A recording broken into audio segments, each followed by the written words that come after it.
And I want to welcome everyone that this is the last day of our No Spank Challenge, which has been an online event that was sponsored by Parenting Beyond Punishment. And this event was intended to support parents who have made a commitment to stop yelling and spanking and using other punitive methods of parenting their children. And I want to especially thank you, Dr. Alfie Kohn, for coming on today to talk about your great book. It's called The Myth of the Spoiled Child. If you're not familiar with Dr. Kohn's work, he's published many books and quite a few articles. My favorite is the Unconditional Parenting book. It encourages parents to really abandon the idea of controlling children through a kind of reward and punishment model, and to support their intrinsic motivation as children to do well, to be connected to us, and to live a happy, creative life. And in particular, I want to thank you, Dr. Kohn, for recognizing and speaking out against our society's pervasive, disrespectful attitudes towards children, which I think makes parenting that much harder. So I thought your book was, in one sense, it's wonderful because it uses science to help us get a perspective on our cultural values that are not supportive of children. And this idea of a spoiled child is a really interesting one. And I just wanted you to maybe start with helping us understand what is a spoiled child and what is permissiveness.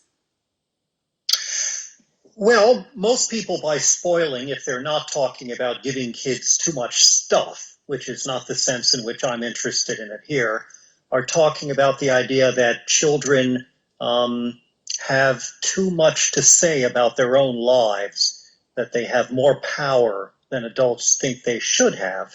And it's often believed that when parents don't discipline in very traditional ways, that children will become spoiled, that they will have a sense of entitlement, that they will feel too good about themselves, and that they will do bad things.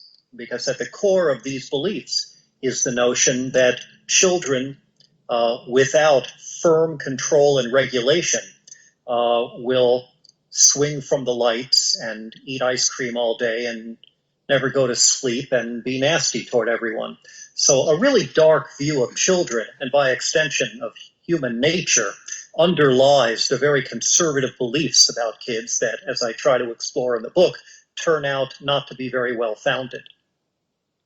Yeah, that's really, so can you help our audience understand where this belief even comes from? What's motivating this idea or this attitudes towards children? Well, it's attitudes about children and about people more generally that tend to lead towards specific assumptions and behaviors on the part of parents and others in our society. But it's not easy to trace back where those beliefs themselves come from. I don't know the answer to that. I think there are differences from one century to another to some extent, and from one culture to another. But I don't think that the United States in the 21st century is particularly child-friendly, let alone child-centered. And one of the key pieces of evidence for that is how often we're accused of spoiling or being too permissive toward our children and being child-centered and hearkening back to the good old days when kids knew their place, when they did as told without any back talk, when parents set firm limits and held kids accountable, which is a euphemism for making them suffer when they strayed from the straight and narrow.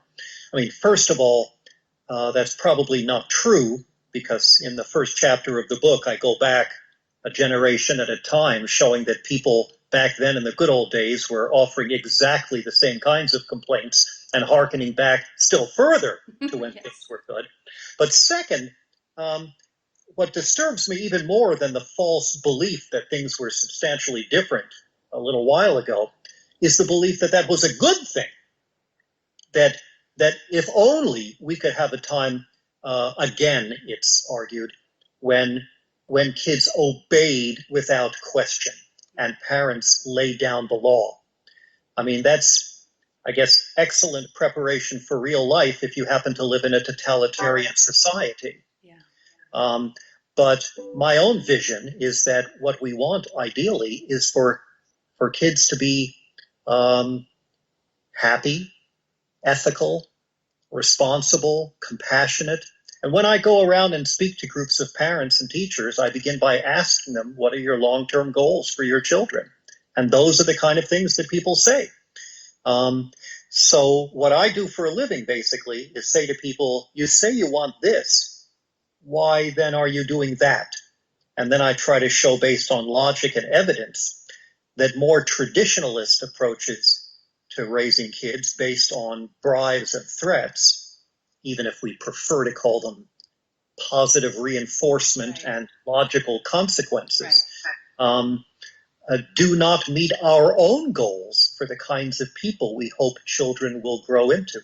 Can you speak to what I hear a lot is that this idea that you're talking about, where schools are more dangerous and teachers aren't respected and teachers are at risk? I know personally one of my good friends who's in her 70s now and was a principal in an elementary school and in the middle school says that in fact schools were much more violent when she worked in them when she was quite young. But that's one situation. Can you speak to that belief in terms of the science that you read?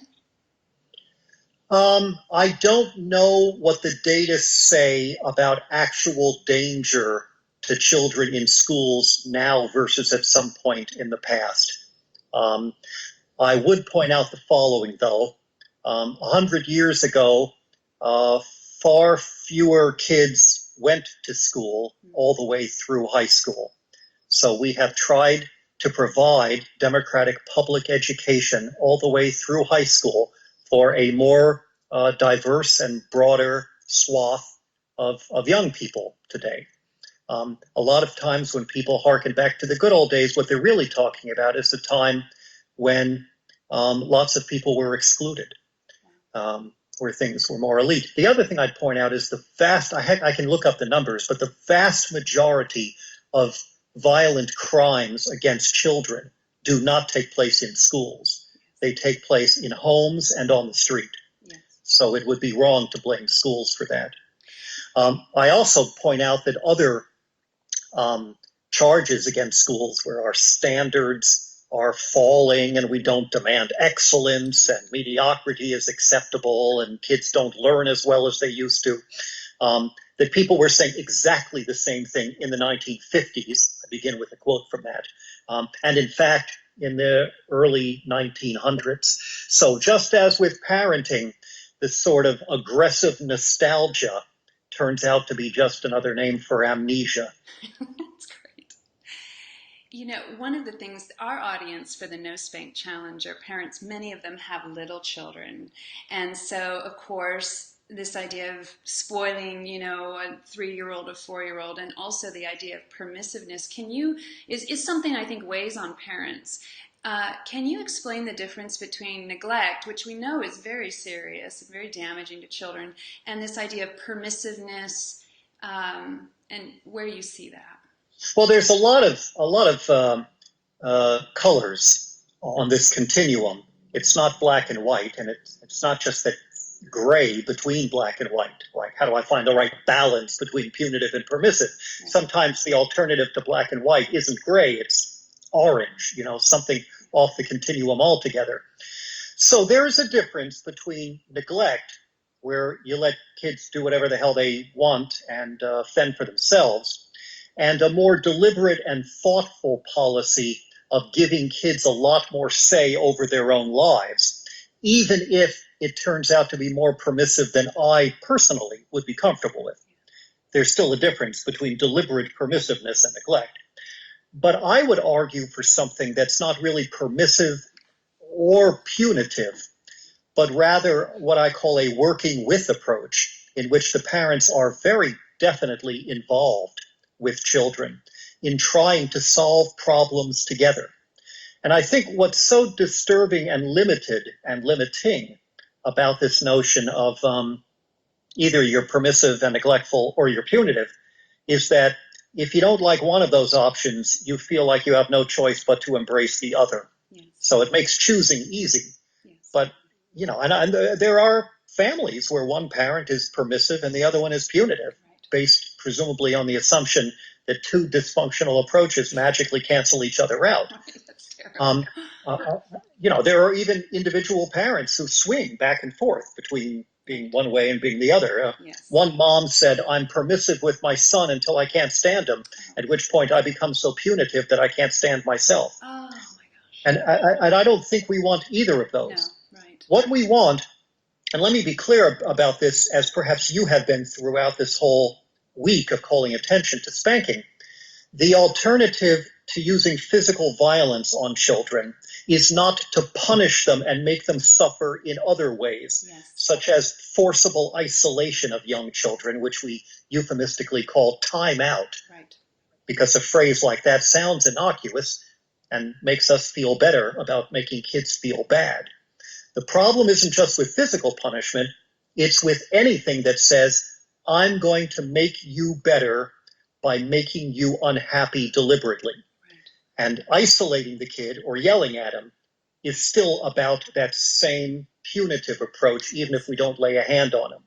Now, I take this to the next step, as you alluded to a moment ago, because just or almost as bad as punishment is reward, where we say to kids, "Do this and you'll get that," where we dangle goodies in front of them. Yes. Stickers or gold stars or ice cream or special treats and privileges.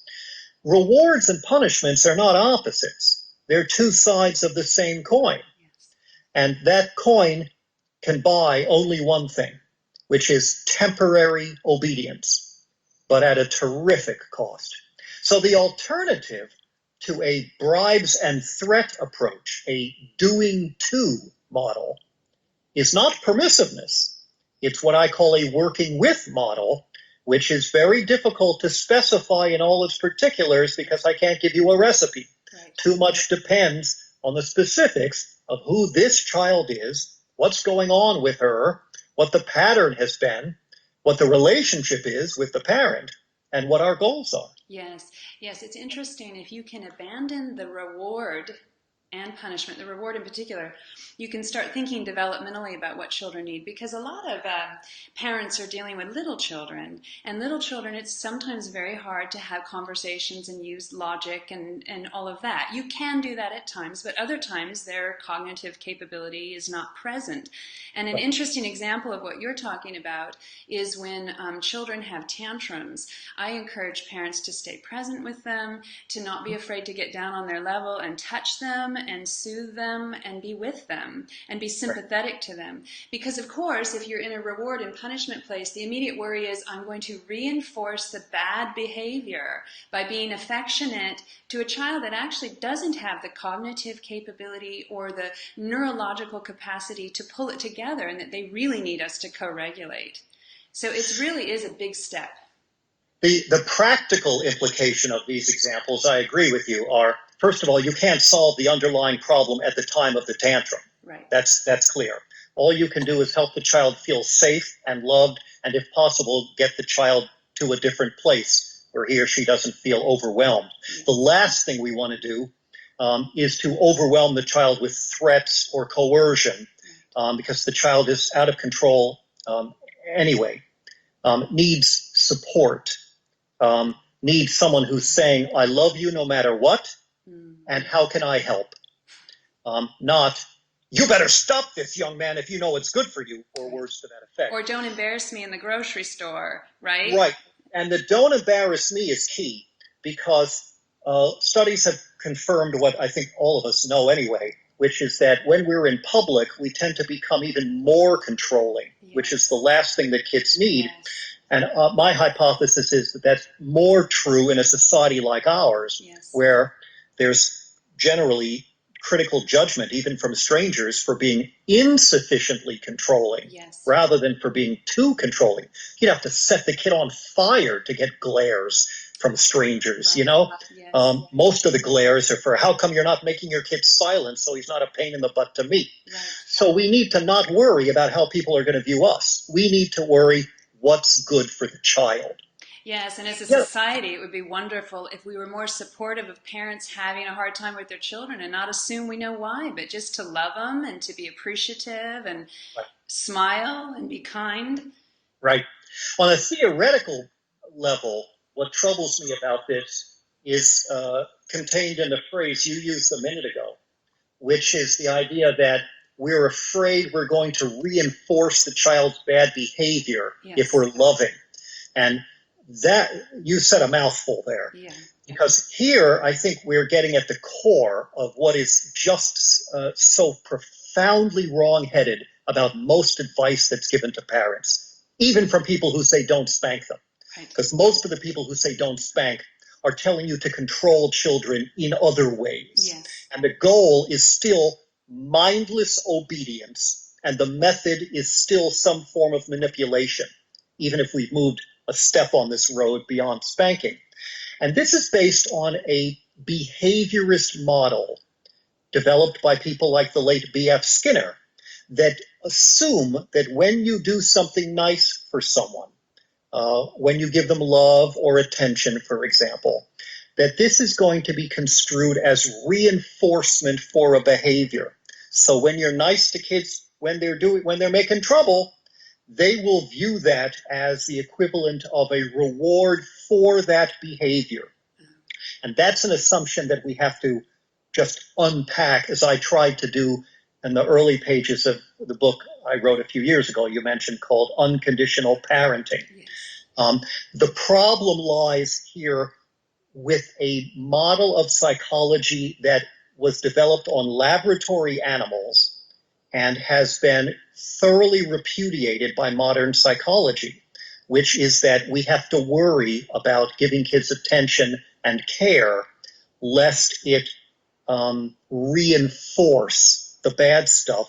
So our job is to only reinforce the good stuff. The problem is with this whole way of looking at human interaction as if we were training a pet.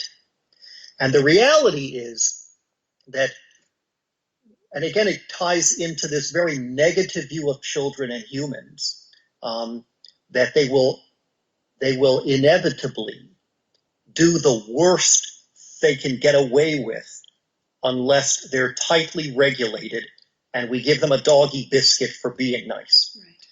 Right. When kids get unconditional love, when a kid is out of control and does stuff that pushes our buttons and makes us crazy, that's when kids need our attention and love the most. The last thing that kid needs is to be sent to his room or deprived of dessert, or for us to deliberately ignore children, which is horrendous in its implications. It's like shifting from thinking about bad behavior as dysregulated brain activity, in essence, just not being able to self-regulate, and so they need us to co-regulate. They need us to help them, not by putting pressure on them, of course, but by being sympathetic and helping them cope. And to give them the message, I love you no matter what. Yes. I mean, Yes. what kids need to know that they don't have to earn our care, because the kind of care that has to be earned isn't worthy of being called care at all. Kids need to get the message from us every day that we love them for who they are, not for what they do. And we will never dilute or diminish that care and attention and approval, even when they screw up or fall short. Yeah, it also is a preoccupation with their behavior. And I often encourage parents whose children are not doing well and they can't seem to get connected to them to really spend time talking about how much they enjoy being with them. What is my experience of being with you? I love being with you. This was my best part of the day. So that the child really knows how much joy they bring me just because we're together, so that there's an emphasis on the connection and our effect on each other. Which is very different from when or if statements at the end. I love being with you when you're well behaved. Right. Or we'll spend time together tonight if you do your homework and the extra credit problem. Like using your relationship as a reward. exactly. Oh, it's the most powerful form of manipulation. It's so destructive. I wanted to ask you if you could talk a little bit about, I know in our culture being independent is incredibly important to a lot of people. And so what I often see, particularly with little children, because they fluctuate in their function, they're independent at one point and then they slip back and the parents are worried. Can you talk about how our preoccupation with fostering independence can interfere with children's developmental needs? We're so worried about parents being too close to their children that it seems like every other magazine article you read is about the dangers of the epidemic of over-parenting or helicopter parenting. Yeah.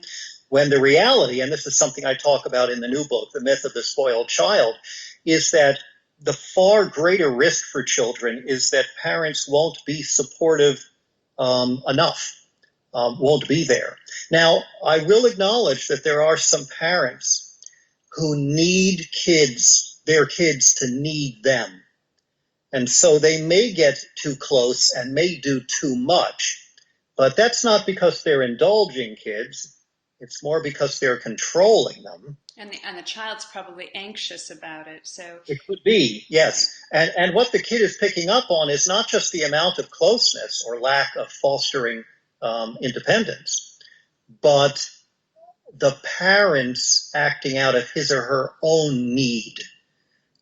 I need you to need me. Yes. And I send you subtle signals that I'm not happy when you become independent. That is a problem. Right. But having said that, I think that if we are attentive to what children are telling us about what they need from us and what they don't, that we shouldn't worry so much about the idea that we'll be too close. Underparenting is a greater concern. And I think part of this comes from our society's privileged position for the value of independence. That kids should learn to do stuff on their own as soon as possible and then do it. And we see this with toddlers. You're a big girl now, you can use a fork, or I'm not going to pick you up, you can walk. Right. And then we see it again with teenagers and so on, where the idea is if the kid is 18 or the kid goes off to college, the parent should back the hell off, and the kid is on her own. This is not a value that is shared universally. It is embraced more by men than by women, more by people in the Western world than in the Eastern world, more by middle-class people than by working-class people, more by whites than by people of color. And yet we tend to assume that it is a universal value, and there's something wrong if we're continuing to support kids. And I think that's not necessarily true. We can support their autonomy, which is their sense of being able to fully own decisions that they make without necessarily pushing them to become independent. Those two aren't the same thing. Yes, that's really very nice. Yeah, we have just a little time left, and one of the common themes of parents who wanted to ask you questions was, many parents may themselves be kind of high-strung or strong-willed, and so they, for whatever reasons, I'm sure there's many, they have a very strong-willed child who you can't always reason with, who is very willful, who can be persistent beyond their control or of their own self-control. And so I'm wondering, in your book you talk about reflective rebelliousness, and I'm hearing it and I'm thinking about teenagers when you're talking about it, but I'm also thinking that, okay, I'm a parent of a little child and I want to encourage this reflective rebelliousness, but at the same time my son is such a handful and he's so he's not easygoing. How can you just speak to that for parents, how to just sort of embrace that idea, because right now the rebellion is in the parent-child relationship. It's not out there fighting political ideological problems or but if that's right, but if we want kids to be assertive, to be courageous, to question things that are disturbing, to be outraged by outrageous things when they're adults, instead of blindly becoming docile and doing whatever they're told by their peers when they're teenagers, or by bosses when it's just abusive. If we want them to be fully developed people who question, we have to begin by letting them and encouraging them to question us. Not by being obnoxious and rude and aggressive, but by not being defensive and getting huffy when they say, but why, or point out inconsistencies in what we've said.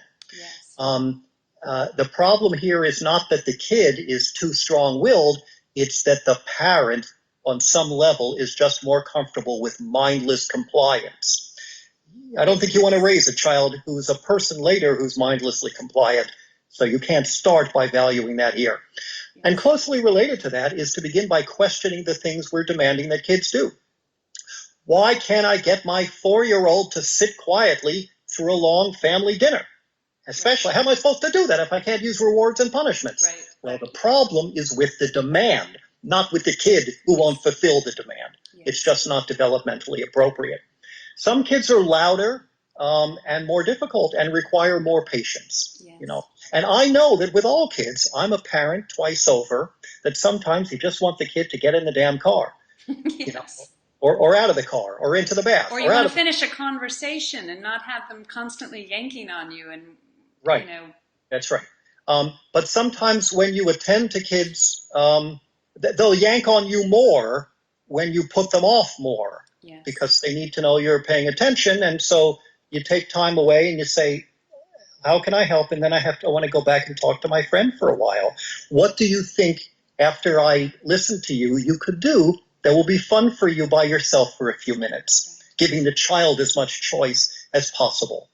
I think what's hard for some parents is that sometimes the child's just not developmentally there either. Like, they really do need you to be with them. They really can't tolerate a whole bunch of friends coming over and a dinner party. They're just not that. Yeah, maybe your friend's son can do it, and so it's hard to accept that my child actually is overstimulated by social activities and really needs a lot of co-regulation, a lot of self-soothing with me. And it may be inconvenient, and that's true. You know, and I like to tell parents, if you want a household that is quiet and tidy all the time, maybe you should have had tropical fish instead of children. You know, to some extent, you may just have to acknowledge that there will be sacrifices here, though that's easier to say when you're not in the middle of it and you haven't been able to finish a conversation or a nap or a shower, you know, in the last, well, you can't remember how much. But the point is that punishments and rewards to make kids give you that space not only won't solve the problem, but will strain and fray your relationship with the child and will make things worse in the long run. No reward or punishment ever helped children become better at self-regulating, become more caring and concerned about other people, or become more ethical, more responsible, or happier. All it does is harm.